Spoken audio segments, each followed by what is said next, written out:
हमने देखा कि उद्धार पाना कितना आसान है, कितना आसान है, सरल है उद्धार पाना। उद्धार पाने के लिए इंसान को कोई कीमत देने की ज़रूरत नहीं है, नंगे पांव चलने की ज़रूरत नहीं है, कोई कर्म कांड करने की ज़रूरत नहीं है, मनुष्य के प्रयासों से उद्धार नहीं है, मनुष्य के अपने धर्म के कामों से, मनुष्य के अच्छे कामों से या व्यवस्था से भी क्या नहीं है, उद्धार नहीं है। उद्धार हमने देखा परमेश्वर का दान है।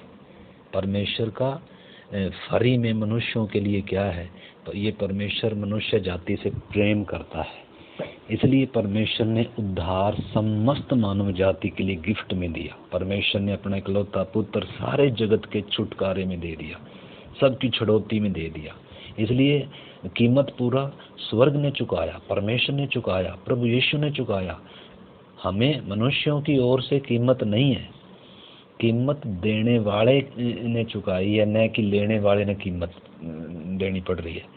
हमें तो लेने वाले ने तो उद्धार को फ्री में क्या करना है, स्वीकार करना है। हमने देखा कि उद्धार इतना आसान है जितना एक गिफ्ट को या एक भेंट को स्वीकार करना है, वो हमने बात देखी थी। और उसके बाद हमने देखा था कि उद्धार इतना ही आसान है कि जितना एक फाटक से क्या करते हैं, प्रवेश करते हैं। और फिर हमने देखा उद्धार इतना ही आसान है जितना कि एक दरवाजे को खोलते हैं, अपने दिल के दरवाजे को। और फिर हमने देखा कि उद्धार पाना इतना ही आसान है जैसे खाना या पीना। और फिर पांचवी बात हमने देखी, उद्धार पाना इतना ही आसान है जितना कि देखना। पित्तल के सांप का उदाहरण लिया था हमने कि सांप से डसे हुए व्यक्ति जब उस पित्तल के सांप को देखा, उसी समय क्या हो गए, वो नाश होने से बच गए। उसी प्रकार प्रभु यीशु ने कहा, जैसे मूसा ने पित्तल के सांप को ऊंचे पर चढ़ाया था और देखने वालों ने क्या किया, मरने वालों ने क्या किया, जब उसकी तरफ देखा तो वो बच गए, ऐसे ही मैं भी क्रूस पर चढ़ाया जाऊंगा। यानी कि वो संकेत दिया उसने कि मनुष्य का पुत्र भी क्रूस पर चढ़ाया जाएगा, और जो भी कोई उसकी तरफ विश्वास से देखेगा, उद्धार की आशा से देखेगा, छुटकारे की आशा से देखेगा, पापी होते हुए पापों का एहसास करते हुए एक मुक्ति की आस से जब देखेगा, वो क्या हो जाएगा, नाश होने से बच जाएगा। तो इतना ही आसान है उद्धार पाना। ये कर्म कांड के द्वारा मिलने वाली चीज नहीं है। कर्मों से इंसान अपनी मुक्ति पा नहीं सकता, कमा नहीं सकता। इसलिए उद्धार परमेश्वर ने दान के तौर पर, गिफ्ट के तौर पर दिया है, जो विश्वास के साथ क्या करना है, स्वीकार करना है हर एक व्यक्ति ने। तो इतना आसान है। अभी हम देख रहे थे, अब देखेंगे एक बात हमने कल भी देखी थी, जितना उद्धार पाना आसान है उतना ही उद्धार पाना क्या भी है, मुश्किल भी है। वो कैसे मुश्किल है, वो हमने देखा था कि इंसान वास्तव में स्वार्थी है, स्वार्थी है। वो प्रभु के पास भी स्वार्थों को लेकर आता है, उसको चंगाई के लिए, उसको भौतिक आशीषों के लिए, उसको शारीरिक स्वास्थ्य, पारिवारिक लाभ, मतलब आज इंसान इन्हीं चीज़ों के लिए हर जगह जाता है, जगह जगह उपासना करता है, जगह जगह यात्राएं करता है, जगह जगह अन्य ईश्वरों की पूजा करता है।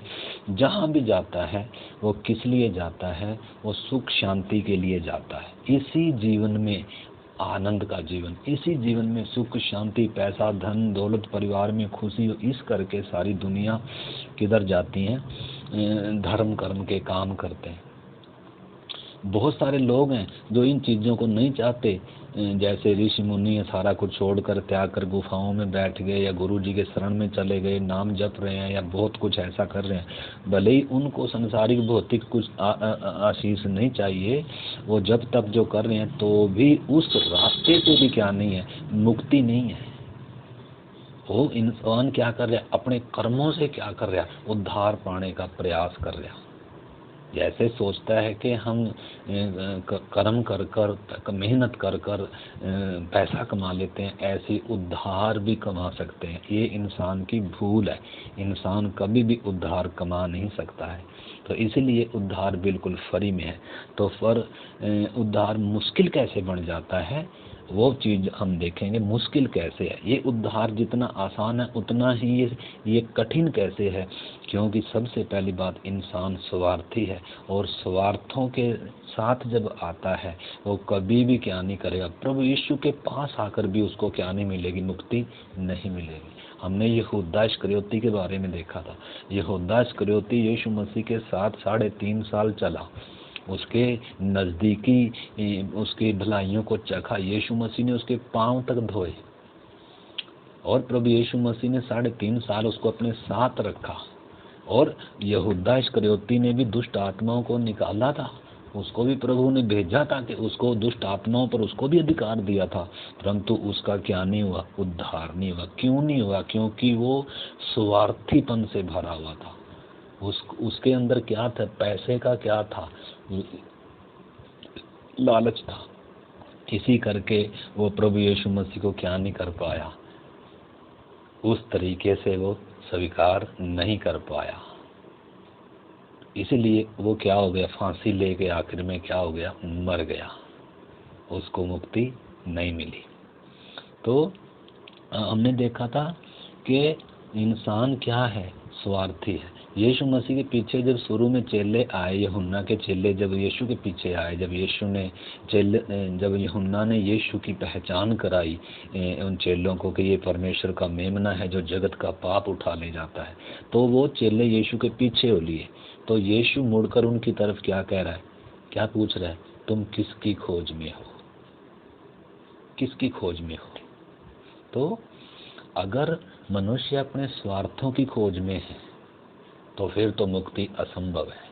अगर इंसान पापों से छुटकारे के लिए प्रभु के पास आएगा, मुक्ति के लिए यीशु के पास आएगा, सच्ची आत्मिक शांति के लिए यीशु मसीह के पास आएगा, परमेश्वर के साथ संबंध स्थापित करने के लिए यीशु मसीह के पास आएगा, तो क्या पाएगा, निश्चय क्या पाएगा, बिल्कुल उसके लिए सरल है। उसके लिए कुछ भी मेहनत करने की जरूरत नहीं है। हमने देखा कितना आसान है उद्धार पाना, परंतु मुश्किल कब बन जाता है, जब इंसान अपने स्वार्थों को लेकर प्रभु के पास आता है। आज भी बहुत सारी दुनिया यीशु मसीह के पास अपने स्वार्थों को लेकर आती है। कोई चंगाई पाने आता है, कोई आशीष पाने आता है, कोई सुख शांति के लिए आता है।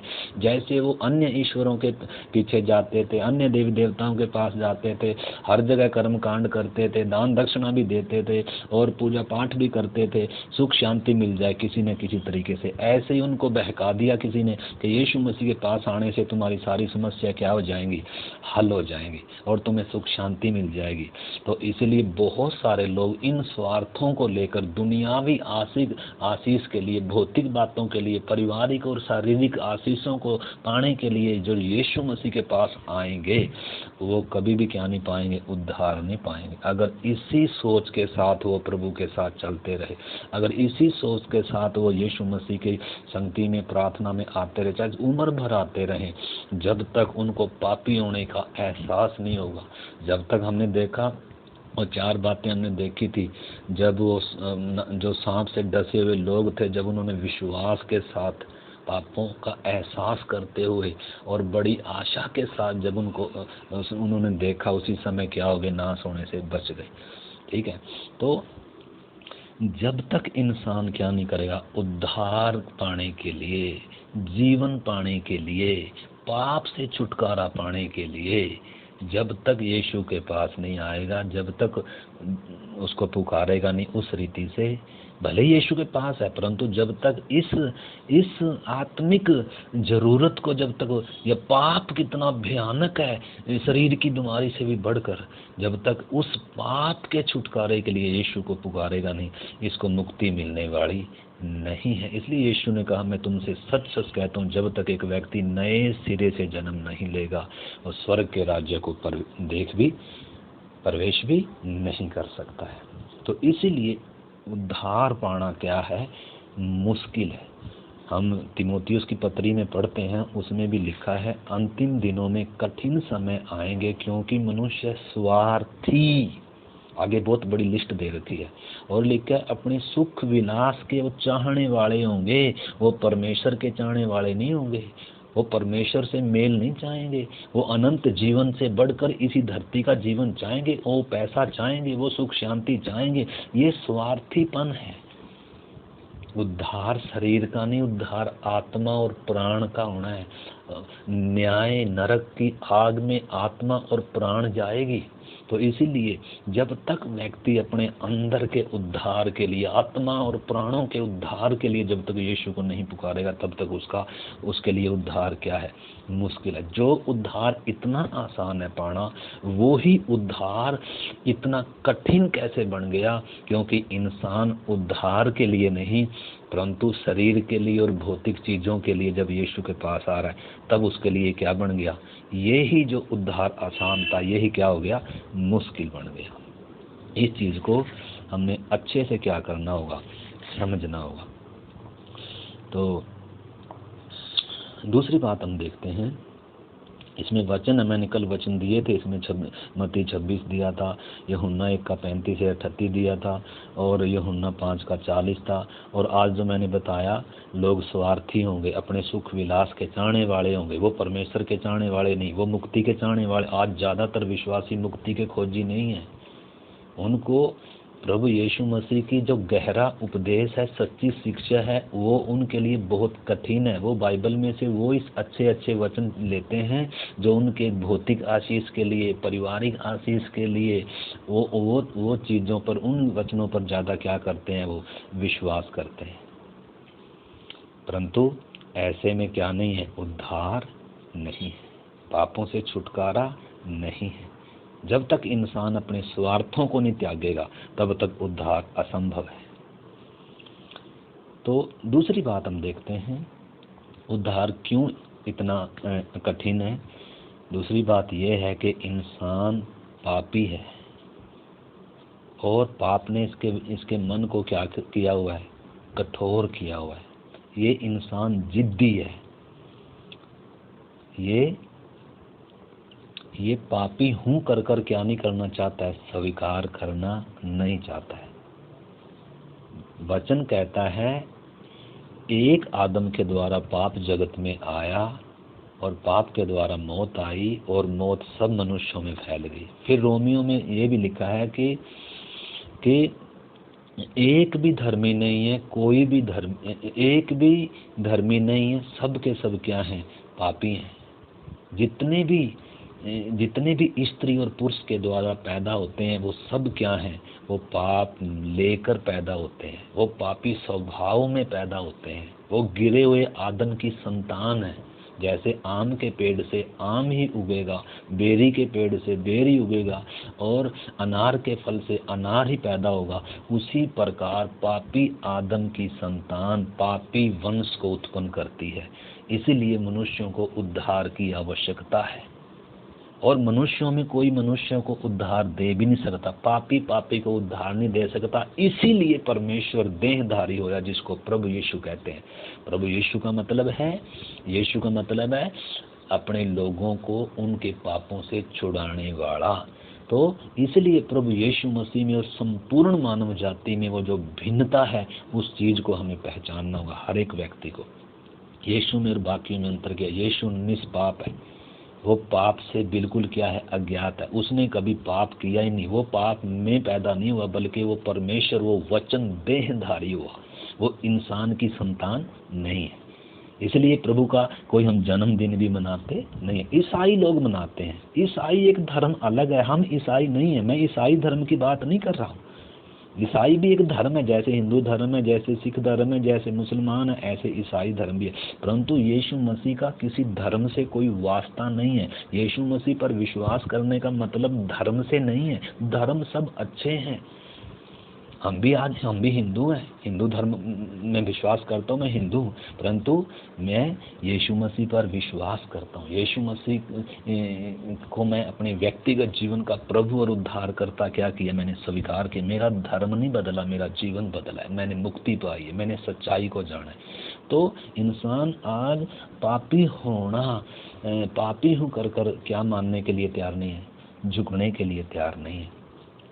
तो इसलिए उद्धार पाना क्या है, कठिन है। तीसरी बात क्या है, तीसरी बात लूका 18 अध्याय में से हम देखते हैं। लूका 18 अध्याय में से इधर 2 व्यक्तियों का उदाहरण यीशु मसीह ने दिया। एक फरीसी वो होता है जो कर्म के काम करता है, जो व्यवस्था पर चलता है। ये यहूदी होते हैं जो फरीसी, जो अपने आप को क्या कहते हैं, हम परमेश्वर के संतान हैं, हम परमेश्वर के लोग हैं, परमेश्वर ने हमें व्यवस्था दी थी, इसलिए हम क्या हैं, बाकी सारी कौमों से, जातियों से क्या हैं, बढ़कर हैं। तो इधर उदाहरण दे रहा प्रभु यीशु मसीह एक फरीसी का और एक चुंगी लेने वाले आम व्यक्ति का, पापी व्यक्ति का। दोनों व्यक्ति प्रार्थना के लिए मंदिर में गए। तो उनके बारे में प्रभु बता रहा है, लिखा है 18 का जब हम 9 से पढ़ते हैं, उसने उनसे जो अपने ऊपर भरोसा रखते थे और अपने आप को धर्मी मानते थे और दूसरों को तुच्छ जानते थे, एक यह दृष्टांत कहा। क्या कहा? एक दृष्टांत बता रहा है प्रभु यीशु मसीह। लिखा 2 मनुष्य मंदिर में प्रार्थना करने के लिए गए, एक फरीसी था और दूसरा चुंगी लेने वाला था, पापी। फरीसी खड़ा होकर अपने मन में यूं प्रार्थना करने लगा, हे परमेश्वर, मैं तेरा धन्यवाद करता हूँ कि मैं दूसरे मनुष्यों के समान अंधेर करने वाला, अन्यायी, व्यभिचारी नहीं और न इस चुंगी लेने वाले पापी के समान हूँ। मैं तो सप्ताह में 2 बार तो उपवास करता हूँ और अपनी कमाई का 10वांश भी देता हूँ और मैं तो बहुत सारे व्यवस्था का क्या करता हूँ, पालन करता हूँ। अपने आप को क्या बता रहा है वो? परमेश्वर के सन्मुख वो दीन और नम्र होकर नहीं आ रहा है, बल्कि अपनी खूबियों का बखान कर रहा है, अपने अच्छे कर्मों का क्या कर रहा है, बखान कर रहा है परमेश्वर के सन्मुख। और दूसरी तरफ एक जो पापी, जो चुंगी लेने वाला व्यक्ति था, वो दूर से खड़े होकर स्वर्ग की ओर उसने आंखें उठाना भी नहीं चाहा, बल्कि वो छाती पीट पीट कर वो क्या कहने लगा, हे परमेश्वर, मुझ पापी पर दया कर, मुझ पापी पर क्या कर, दया कर। यीशु कह रहा है, मैं तुमसे कहता हूँ कि वह दूसरा, वह फरीसी नहीं, परंतु यह मनुष्य जो पापी है, जो चुंगी लेने वाला है, यह व्यक्ति धर्मी ठहराया गया। यह व्यक्ति क्या किया गया, इसके पापों से इसको छुटकारा मिलकर इसको धर्मी ठहराया गया। जब इसने अपने पापों, गुनाहों को स्वीकार कर लिया और उन पापों से जब इसके अंदर क्या है, खेदित है और परमेश्वर के सन्मुख अपने पापों को क्या कर रहा है, जब स्वीकार कर रहा है। तो इसलिए उद्धार पाना क्यों मुश्किल है? क्योंकि इंसान क्या करता है, अपने धर्म के कामों पर, अपनी ऊंची जाति पर, अपने अच्छे कामों पर क्या करता है, इंसान घमंड करता है। हमने समझना है, आज इंसान को पैसे का घमंड है, आज इंसान को सुंदरता का घमंड है, ऊंची जाति का घमंड है और पैसे और आदर इज्जत का, बरादरी का क्या है, घमंड है। अपने आप को ऊंचा दिखाकर चलता है। किसी को पंडिताई का घमंड है, किसी को ऊंचे धर्म का घमंड है, किसी को ऊंची जाति का घमंड है, परंतु परमेश्वर का वचन क्या कहता है, सब पापी हैं। परमेश्वर की दृष्टि में सब क्या है। अगर आपको विश्वास नहीं है तो हम देख सकते हैं, हमने पहले भी उन वचनों को पढ़ा है। रोमियो में हमने पढ़ा, बहुत सारे वचन हैं, हम पहले पढ़ चुके हैं। लेकिन परमेश्वर का क्रोध तो मनुष्य की सब अभक्ति और स्वर्ग पर से क्या होता है, प्रकट होता है, क्योंकि मनुष्य सत्य को अधर्म से दबाए रखते हैं। उन्होंने क्या किया, परमेश्वर, अविनाशी परमेश्वर की महिमा को किसने बदल दिया, जानवरों की समानता में। आज मनुष्य परमेश्वर को तो जानता नहीं, जानवरों की सृष्टि की उपासना करता है। ये पाप के लक्षण है, एक पापी व्यक्ति के लक्षण है। परमेश्वर से कोई संबंध नहीं है। तो इसलिए इंसान इतना क्या है, जन्म से ही क्या है ये। इसलिए रोमियो की पत्री में बहुत वचन है, हम पहले पढ़ चुके हैं कि इंसान जन्म ही से क्या है, पापी है। जन्म ही से क्या है, पापी है। तो इसमें लिखा है कोई धर्मी नहीं, एक भी नहीं। रोमी 3:10 लिखा है कोई धर्मी नहीं, एक भी नहीं, कोई समझदार नहीं, कोई परमेश्वर का खोजने वाला नहीं है। सब भटक गए, सब निकम्मे बन गए, कोई भलाई करने वाला नहीं है।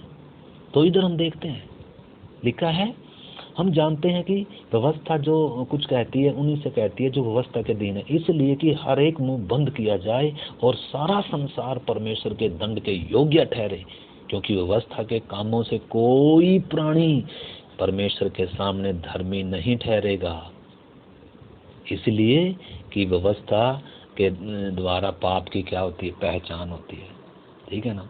तो जो व्यवस्था भी परमेश्वर ने यहूदियों को, इजरायलियों को दी थी, वो भी धर्मी ठहरने के लिए नहीं दी थी। और बाकी जो दूसरे लोग हैं फरीसियों की तरह, जो अपने धर्म पर घमंड करते हैं, जाति पर, पैसे पर और अपनी बरादरी पर क्या करते हैं, ऊंचे पद पैसों पर क्या करते हैं, घमंड करते हैं, वो कभी भी अपने आप को पापी हूँ कर मानने के लिए स्वीकार नहीं है।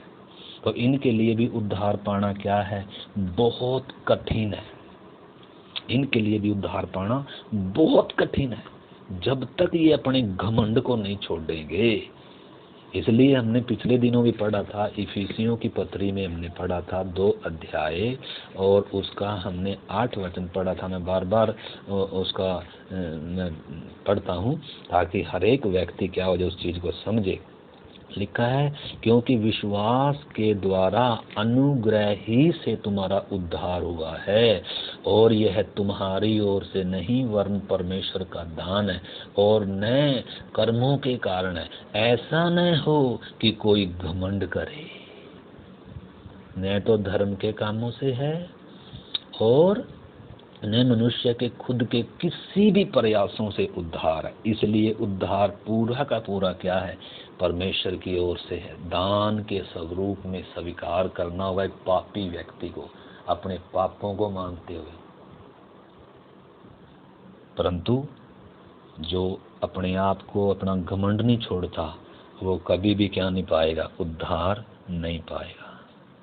और चौथी बात, उद्धार किन के लिए, ये जो आसान है उद्धार, ये किन के लिए मुश्किल है। चौथी बात हम देखेंगे मत्ती की अंजील 19 अध्याय और उसका हम 23 से पढ़ेंगे। मत्ती की अंजील 19 का 23 से जब हम पढ़ते हैं, उसमें एक धनवान व्यक्ति के विषय में प्रभु यीशु मसीह बता नहीं रहा है। एक धनवान व्यक्ति यीशु मसीह के पास आया, एक धनी व्यक्ति प्रभु के पास आया और वो आकर क्या कहता है, यीशु ने उससे कहा, वो आया कि प्रभु मैं कौन सा भला काम करूं कि अनंत जीवन पाऊं। यीशु से पूछ रहा हूं कि मैं कौन सा भला काम करूं कि अनंत जीवन पाऊं। तो वो यहूदी था, धनी भी था। तो उसको प्रभु ने कहा, भाई तू व्यवस्था को जानता है? कह रहा जी जानता हूँ, और उसको तो मैं बचपन से क्या करता हूँ, मानता आ रहा हूँ। तो प्रभु ने कहा, अगर भाई तू सिद्ध होना चाहता है, अगर उद्धार, मुक्ति या परमेश्वर के और निकट आना चाहता है, मुक्ति पाना चाहता है, अनंत जीवन पाना चाहता है, तो तुझे क्या करना होगा। लिखा है अपना सब कुछ बेचकर कंगालों को क्या कर दे दे, तुझे स्वर्ग में क्या मिलेगा, धन मिलेगा, और आकर मेरे पीछे हो ले। परंतु वह जवान वह धनी व्यक्ति यह बात सुनकर क्या हो गया, उदास होकर चला गया, क्योंकि वो बहुत क्या था, धनी था।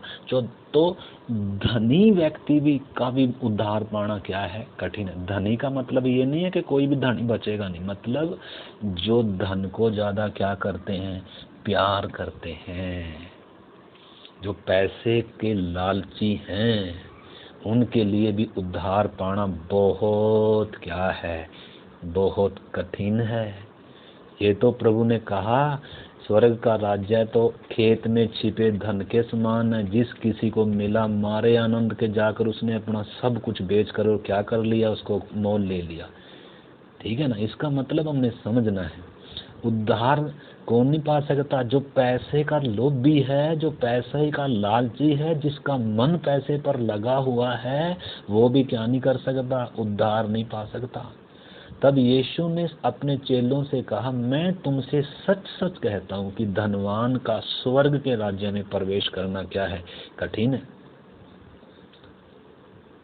लिखा है, तुमसे फिर कहता हूँ कि परमेश्वर के राज्य में धनवान के प्रवेश करने के मुकाबले ऊंट का सुई के नाके में से निकल जाना सहज है। ऊंट का सुई के नाके में से निकल जाना सहज है, परंतु धनी व्यक्ति या लोभी व्यक्ति क्या नहीं कर सकता, क्या नहीं कर सकता, उद्धार नहीं पा सकता।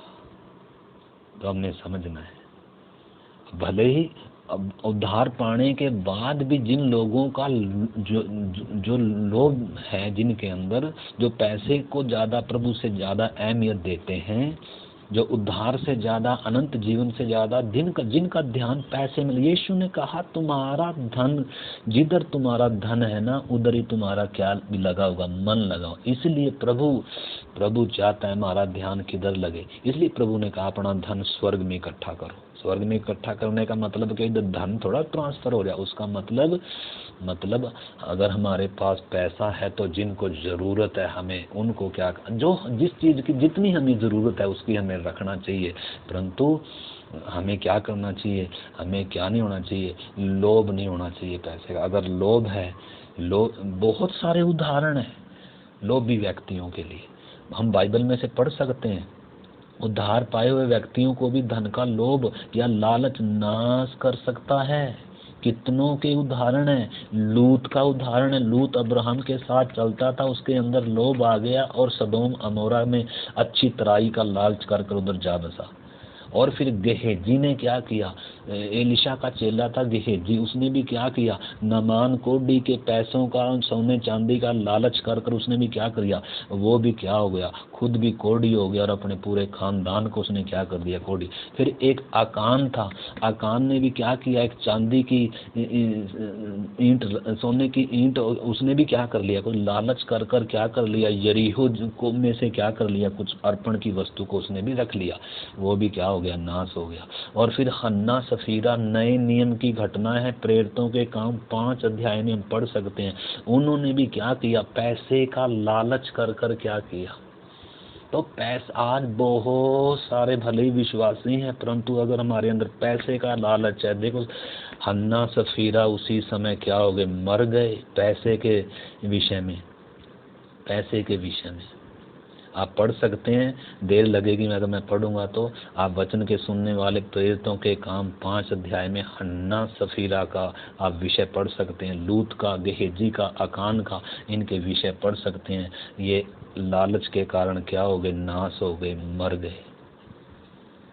तो इसलिए पहला तीमुथियुस जब 6 अध्याय हम पढ़ते हैं उसमें साफ साफ लिखा है, पहला तीमुथियुस और 6 अध्याय जब हम पढ़ते हैं उसमें लिखा है, क्योंकि हम जगत में नए कुछ लाए हैं और नए कुछ लेकर जा सकते हैं।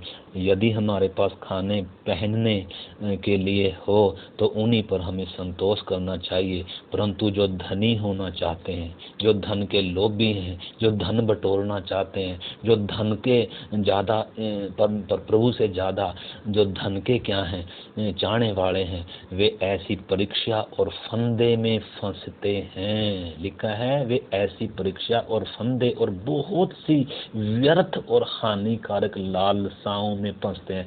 तो पैसा है तो आपके अंदर बहुत क्या आएंगी, लालसाएं आएंगी, परीक्षाओं में फंसेंगे, फंदों में फंसेंगे और व्यर्थ हम क्या हो जाएंगे, लिखा हानिकारक लालसाओं में फंसते हैं। पैसा आपको परीक्षाओं में फंसाएगा। पैसे ने हन्ना सफीरा को क्या कर दिया, उन्होंने लालच कर क्या कर लिया, लालच कर क्या कर लिया, रख लिया, कुछ नाश हो गए, दोनों मर गए, पति पत्नी। नए नियम के उद्धार पाए लोग थे ये, पैसे के लालची थे। आज तो विश्वासी पैसे के लिए क्या बोल सकता है, झूठ बोल सकता है। पवित्र आत्मा प्रेरणा किसके लिए देगा, इन चीज़ों के लिए नहीं देगा। तो इसलिए हमने समझना है, बहुत सारे इन चीज़ों को क्या नहीं करते हैं, वो बोलते हैं मुझे पवित्र आत्मा की प्रेरणा होती ही नहीं है। पवित्र आत्मा की प्रेरणा नहीं मेरे भाई मेरे बहन, आपका लालच है।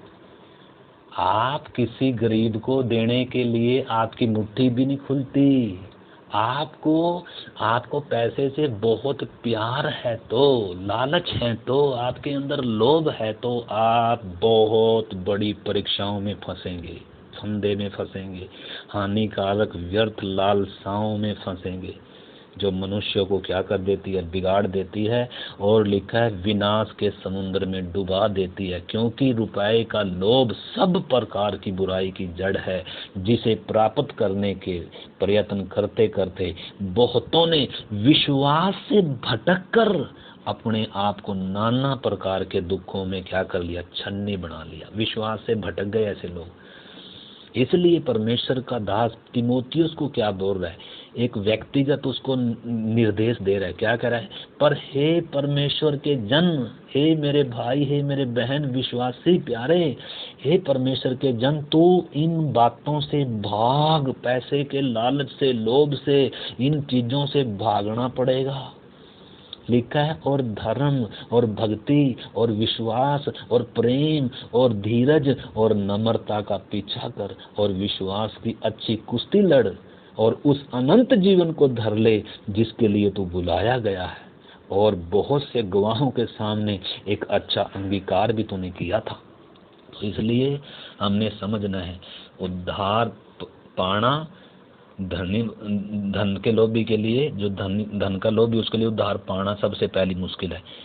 चलो उद्धार पाने के बाद अगर धन मिला है, धन है, अगर उद्धार पाने के बाद धन के लालच है, तो भी आपको ये क्या करेगा, विनाश के समुद्र में डुबा दे। ये लालच बहुत बुरा, पैसे का लोभ सब प्रकार की बुराई की जड़ है। जिधर इंसान का लिखा है, प्रभु ने कहा जिधर तेरा धन होगा वहां तेरा मन भी लगा रहेगा। हमने समझना है। और पांचवी बात, उद्धार पाना कठिन क्यों है बहुतों के लिए, क्योंकि इंसान क्या है, मरी हुई हालात में है। इंसान मुर्दा है। जब तक परमेश्वर इसके जीवन में काम नहीं करेगा, जब तक परमेश्वर इसके जीवन में हस्तक्षेप नहीं करेगा, ये चाहे कितना भी प्रयास कर ले, तब तक इसका क्या नहीं होगा, उद्धार नहीं होगा, क्योंकि मरी हुई दशा में है, पाप की दशा में है। तो इसको परमेश्वर ने, पवित्र आत्मा ने, परमेश्वर के वचन ने, तेजों में सुसमाचार ने इसके अंदर क्या करना है, काम करना है। इंसान पापी है और शैतान के वश में है, और क्या है, आत्मा में मुर्दा दशा में है। तो इसके अंदर परमेश्वर ने क्या करना है, काम करना है। तब तक क्या नहीं होगा, इसका उद्धार नहीं होगा। और छठी बात हम देखेंगे, आखिरी बात, छठी बात, उद्धार पाना इसलिए भी कठिन है कि लोग अपने पाप को छोड़ना नहीं चाहते। लोग अपने पाप को छोड़ना नहीं चाहते। यूहन्ना 3 अध्याय और उसका हम 18 और 19 वचन पढ़ेंगे। यूहन्ना 3 अध्याय का 18 और 19 वचन। उद्धार पाना कठिन कैसे है,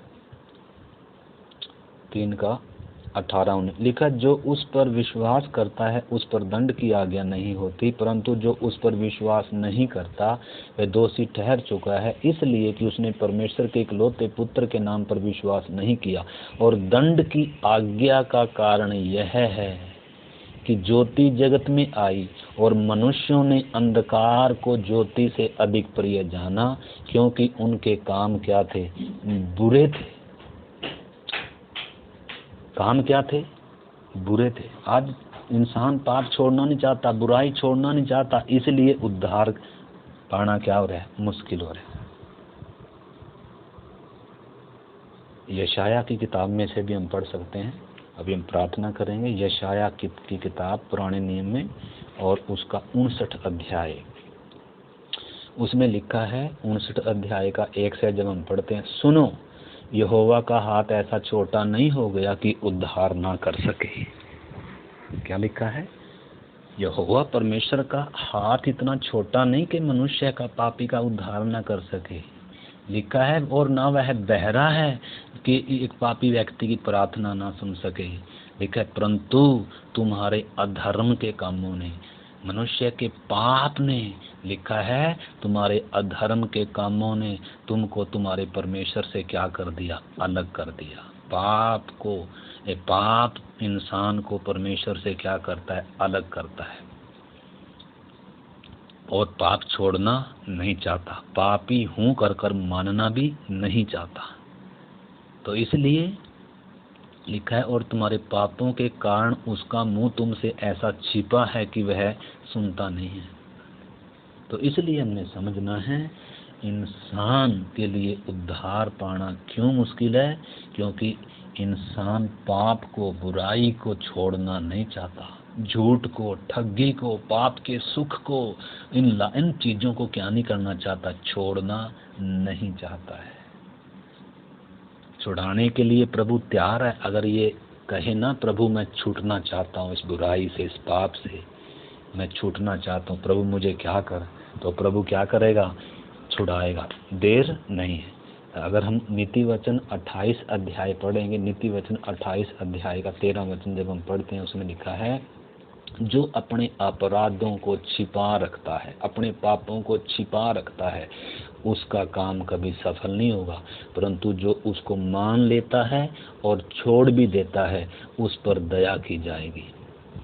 जो मानेगा और जो अपनी बुराई को छोड़ देगा, पापों को छोड़ देगा, प्रभु से कहेगा, प्रभु मैं छोड़ना चाहता हूँ, मुझे छुड़ा, तब तक क्या नहीं है, उद्धार नहीं है। पाप और अंधकार को परमेश्वर से अधिक प्रिय जानना, या सत्य को जानने पर भी बुराई के कामों से मुड़ना नहीं चाहते इंसान, यही है जो दंड की आज्ञा का कारण है। एक दिन आएगा जब पाप का घड़ा भर जाएगा, तब अनंत दंड मिलेगा। पाप करना कोई मजबूरी नहीं है एक व्यक्ति को, पाप करना कोई मजबूरी नहीं है। बहुत सारे सोचते हैं अगर ये नहीं करेंगे तो काम कैसे चलेगा, नहीं, ये जो वो ही बोलते हैं जो छोड़ना नहीं चाहते, जो पाप को मीठा, जिनको पाप मीठा लगता है। पाप अक्सर क्या देता है, इंसान की इच्छा पूरी करता है, पाप मजे देता है, पाप सुख देता है। तो इसलिए इंसान इसको क्या नहीं करना चाहता, छोड़ना नहीं चाहता। तो इसलिए उद्धार पाना भी क्या हो रहा है, इसमें बहुत सारे वचन हैं। तो इसलिए हमने समझना है ये उद्धार पाना क्यों कठिन है आज बहुत सारे लोगों के लिए। आज बहुत सारे विश्वासी भी हैं, काफ़ी सालों से प्रभु को मानते हैं, परंतु अभी तक मुक्ति नहीं पाई। क्यों नहीं पाई, हम अपने जीवन को जांच सकते हैं, ये मेरे लिए उद्धार कठिन क्यों हो रहा है। ये जो इतना आसान है, एक ही दिन में देख, ये उद्धार उतना ही आसान है जितना हमने देखा कि जैसे एक देखना, जैसे खाना पीना, जैसे द्वार खोलना, परंतु मेरे लिए इतना मुश्किल कैसे हो गया ये। कहीं मेरे अंदर ये 6 बातें तो नहीं है, इनमें से तो कोई बात नहीं है। कहीं मैं स्वार्थी तो नहीं हूँ, या कहीं मैं अपने अच्छाई खूबियों पर तो नहीं घमंड कर रहा, या कहीं मैं धन का लोभी तो नहीं हूँ, या कहीं मैं धन का वो पाप से प्यार तो नहीं करता। अगर आप पाप से प्यार करते हैं, सत्य से प्यार नहीं करते हैं, तो आपको कभी मुक्ति नहीं मिलेगी। अगर आप पाप को चखते हैं, अगर सच्चाई को चखना नहीं चाहते हैं, सच्चाई में आना नहीं चाहते हैं, अंधकार से निकलना नहीं चाहते हैं, पाप के रास्ते को छोड़ना नहीं चाहते हैं, तो आपके लिए आपका घड़ा एक दिन भरेगा, और अनंत काल का दंड, वो है असली मौत, जो सदा का क्या है, दंड है। तो इसलिए परमेश्वर नहीं चाहता कोई भी नाश हो, इसलिए परमेश्वर जगत से प्रेम करता है, इसलिए परमेश्वर ने पूरी कीमत चुकाई है, और परमेश्वर चाहता है हर जाति, हर देश के लोग क्या पाएं, उद्धार। इसलिए हम कल भी पढ़े, हे देश देश के, पृथ्वी के दूर दूर के लोगों, मेरे पास आओ और मुक्ति पाओ। प्रभु भी कहता है, हे सब बोझ से दबे हुए लोगों, हे सब परिश्रम करने वालों, मेरे पास आओ, मैं तुम्हें क्या दूंगा, शांति दूंगा, उद्धार दूंगा। तो अगर इंसान सच्चाई को स्वीकार करना नहीं चाहेगा, हम प्रेरितों काम में पढ़ सकते हैं, नए नियम में प्रेरितों काम 3 अध्याय में भी लिखा है इस विषय में, 3:19 लिखा है, इसलिए मन फिराओ और लौट आओ। मन अगर नहीं फिराएंगे पाप से, बुराई से, इधर लिखा है इसलिए मन फिराओ और लौट आओ कि तुम्हारे पाप मिटाए जाएं, जिससे प्रभु के सन्मुख से विश्रांति के दिन आए। तो यीशु का और प्रेरितों का भी पूरा शिक्षा क्या थी, शुभ संदेश क्या था? लिखा मन फिराओ और विश्वास करो। अब बहुत सारे लोग विश्वास तो करते हैं परंतु मन फिराते नहीं, लेकिन वचन में क्या लिखा? सबसे पहले मन फिराना है, उसके बाद है विश्वास। तो जब तक एक व्यक्ति अपने पापों से, बुराई से मन नहीं फिराएगा, पाप से जब तक नफरत नहीं करेगा, जब तक पाप को छोड़ेगा नहीं, तब तक इसका उद्धार नहीं होगा। विश्वास करने से भी उद्धार नहीं होगा। यीशु मत्ती 4 अध्याय का 17 पढ़ सकते हैं। यीशु ने जब प्रचार करना आरंभ किया, उसने क्या प्रचार करना, यूहन्ना ने क्या प्रचार करना आरंभ किया? मन फिराओ, स्वर्ग का राज्य निकट आ गया। मन फिराओ यानी कि एक व्यक्ति ने स्वर्ग के राज्य के निकट आना है, स्वर्ग के राज्य में प्रवेश करना है, स्वर्ग के राज्य को अगर चखना है, स्वर्ग के राज्य का अगर अधिकारी होना है, तो इसको अपने पापों से सबसे पहले क्या करना होगा? मन फिराना होगा, पापों की तरफ पीठ करनी होगी और प्रभु की तरफ अपना मुंह करना होगा, मुड़ना होगा। मुड़ने का मतलब है अभी इंसान, जो पापी इंसान है, वो परमेश्वर की तरफ पीठ कर कर और पाप और विनाश की तरफ जा रहा है। परंतु मुड़ने का मतलब है अब पाप की और उसकी पीठ होनी है और प्रभु की तरफ उसका क्या होना है? चेहरा होना है और मानना है, प्रभु मुझे पापों से छुड़ा, मुझे उद्धार दे, मैं अपना दिल का द्वार खोलता हूँ। उसी समय क्या मिलेगा? मुक्ति मिलेगी, उद्धार मिलेगा। यीशु ने कहा है, यूहन्ना 8 अध्याय का 34 वचन में हम पढ़ते हैं, फिर अभी हम प्रार्थना करें। यूहन्ना 8 अध्याय का 34 वचन क्या कहता है? यीशु ने कहा, यीशु ने उनको उत्तर दिया, मैं तुमसे सच सच कहता हूँ, जो कोई पाप करता है वह पाप का गुलाम है, पाप का दास है। दास सदा घर में नहीं रहता, पुत्र सदा घर में रहता है। इसलिए यदि पुत्र तुम्हें स्वतंत्र करेगा तो तुम सचमुच क्या हो जाओगे? स्वतंत्र हो जाओगे। तो यीशु मसीह पापों से क्या करेगा? छुड़ाएगा, स्वतंत्र करेगा। क्रूस की कथा नाश होने वालों के लिए ही मूर्खता है, परंतु उद्धार पाने वालों के लिए परमेश्वर की सामर्थ है। ये हर पाप के बंधनों से एक व्यक्ति को क्या करता है? छुड़ाता है। ये तेजों में सुसमाचार, इस प्रभु में वो ताकत है। ये प्रभु ज्ञान देने के लिए नहीं आया गुरुओं की तरह दुनिया को। ये नहीं बोलता ये नाम दान ले जा और इसको जपता रही और तेरे मुक्ति मिल जाएगी, वो तो धोखा है। वैसे इंसान को मुक्ति नहीं मिलेगी। यीशु ने हर एक पापी के लिए अपना खून दिया, अपना प्राण दिया, अपनी जान दी है। इसलिए बिना यीशु के पापों से छुटकारा नहीं है। यीशु नाम का ही अर्थ है पापों से छुड़ाने वाला। तो इसलिए उद्धार पाना कठिन क्यों है? बहुत लोग पाप छोड़ना, उद्धार पाना नहीं चाहते हैं, आशीष पाना चाहते हैं, चंगाई पाना चाहते हैं, भौतिक आशीष पाना चाहते हैं। इसीलिए आज तक क्या नहीं हुआ? उद्धार नहीं हुआ, पाप से छुटकारा नहीं हुआ, परमेश्वर से मेल नहीं हुआ, नए जन्म का अनुभव नहीं पाया और अंदर आत्मा में क्या नहीं आया? जीवन नहीं आया। तो हम सब सुनने वाले इस वचन को प्रार्थना के साथ सुनकर अपने जीवनों को जांच सकते हैं। आइए हम प्रार्थना करते हैं। प्यारे प्रभु, इस बहुमूल्य वचन के लिए धन्यवाद। हम प्रत्येक के अंदर प्रभु ये तेरा पवित्र वचन बसने पाए, कार्य करे, जिन्होंने अभी मुक्ति नहीं पाई।